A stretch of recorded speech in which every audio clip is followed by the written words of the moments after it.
RG Kar medical college ആശുപത്രിയിൽ വനിതാ ഡോക്ടറെ ബലാത്സംഗം ചെയ്ത് കൊലപ്പെടുത്തിയ കേസിൽ പ്രതി കുറ്റക്കാരനെന്ന് കോടതി. പ്രതി സഞ്ജയ് റോയിയെയാണ് കൊൽക്കത്ത സീൽദായിലെ അഡീഷണൽ ജില്ലാ സെഷൻസ് കോടതി കുറ്റക്കാരനെന്ന് കണ്ടെത്തിയത്. പ്രതിയുടെ ശിക്ഷ തിങ്കളാഴ്ച വിധിക്കും.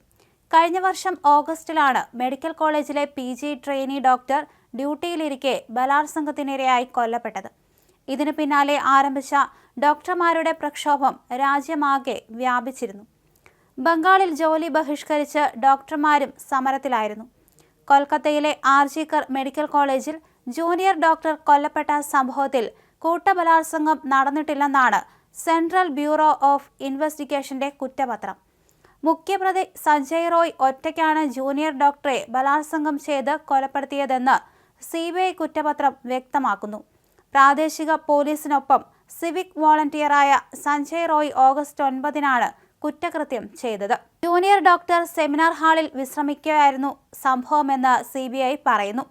കൂട്ടബലാത്സംഗത്തെ കുറ്റങ്ങൾ കുറ്റപത്രത്തിൽ ഉൾപ്പെടുത്തിയിരുന്നില്ല. എന്നാൽ കൂടുതൽ സാധ്യതകൾ തുടർന്നുള്ള അന്വേഷണത്തിൽ ഉണ്ടാകുമെന്ന് CBI കൂട്ടിച്ചേർത്തിരുന്നു. എന്തായാലും സംഭവത്തിന് തൊട്ടു പിന്നാലെ ഓഗസ്റ്റ് 10 സഞ്ജയ് റോയിയെ അറസ്റ്റ് ചെയ്തിരുന്നു. ആദ്യഘട്ട ചോദ്യം ചെയ്യലിൽ കുറ്റം സമ്മതിച്ച സഞ്ജയ് പിന്നീട് നടന്ന പോളിഗ്രാഫ് പരിശോധനയിൽ വിസമ്മതിച്ചു. തനിക്കെതിരെ കെട്ടിച്ചമച്ച കേസാണെന്നും താൻ നിരപരാധിയാണെന്നുമായിരുന്നു സഞ്ജയ് പോളിഗ്രാഫ് പരിശോധനയിൽ പറഞ്ഞത്. ഡോക്ടറുടെ മൃതദേഹത്തിന് സമീപത്തു നിന്ന് കിട്ടിയ ബ്ലൂടൂത്ത് ഇയർഫോണിന്റെ ഭാഗവും ആശുപത്രി കെട്ടിടത്തിലെ CCTV ദൃശ്യങ്ങളും കേന്ദ്രീകരിച്ച് നടത്തിയ അന്വേഷണത്തിലാണ് പ്രതിയെ പിടികൂടിയത്.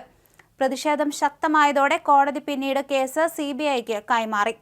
കുറ്റകൃത്യത്തിൽ സഞ്ജയ് റോയ് മാത്രം ഉൾപ്പെട്ടിട്ടുള്ളൂ എന്നായിരുന്നു CBIയുടെ കണ്ടെത്തൽ.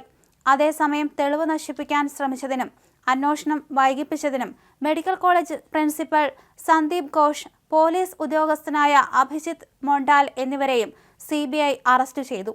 2024 നവംബർ 4-നാണ് കേസിലെ പ്രതി സഞ്ജയ് റോയിക്കെതിരെ CBI കുറ്റപത്രം സമർപ്പിച്ചത്. നവംബർ 11 കേസിന്റെ വിചാരണ ആരംഭിച്ചു. വിചാരണ മുഴുവനും അടച്ചിട്ട കോടതി മുറിയിലായിരുന്നു. വിചാരണ നടപടികൾ ക്യാമറയിലും പകർത്തിയിരുന്നു. ആകെ 50 പേരുടെ സാക്ഷിമൊഴികളായിരുന്നു കേസിലുണ്ടായിരുന്നത്. വനിതാ ഡോക്ടറുടെ മാതാപിതാക്കൾ, പോലീസിലെയും CBIയിലെയും അന്വേഷണ ഉദ്യോഗസ്ഥർ, ഡോക്ടറുടെ സഹപ്രവർത്തകർ, ഫോറൻസിക് വിദഗ്ധ ഡോക്ടർമാർ എന്നിവരടക്കമുള്ള സാക്ഷികളെ കോടതിയിൽ വിസ്തരിച്ചു. 2025 ജനുവരി 9-ന് വിചാരണ പൂർത്തിയാക്കി. തുടർന്നാണ് കോടതി കേസിൽ വിധി പറഞ്ഞത്. ക്രൂരമായ കൊലപാതകമായിരുന്നു നടന്നത്. സംഭവത്തിന് പിന്നാലെ രാജ്യവ്യാപകമായി പ്രതിഷേധമായിരുന്നു ഡോക്ടർമാർ സംഘടിപ്പിച്ചത്. അതിന് പിന്നാലെയാണ് പ്രതികൾക്കെതിരെ കർശന നടപടിയെടുത്ത് പോലീസും നീങ്ങിയത്. പിന്നീട് CBIയാണ് കുറ്റപത്രം സമർപ്പിച്ചത്. സംഭവത്തിന് പിന്നിൽ വേറെയും പ്രതികളുണ്ടോ എന്ന് പോലീസ് അന്വേഷിച്ചിരുന്നു. എന്നാൽ ഒടുവിൽ സഞ്ജയിലേക്ക് മാത്രമാണ് എത്താൻ സാധിച്ചത്.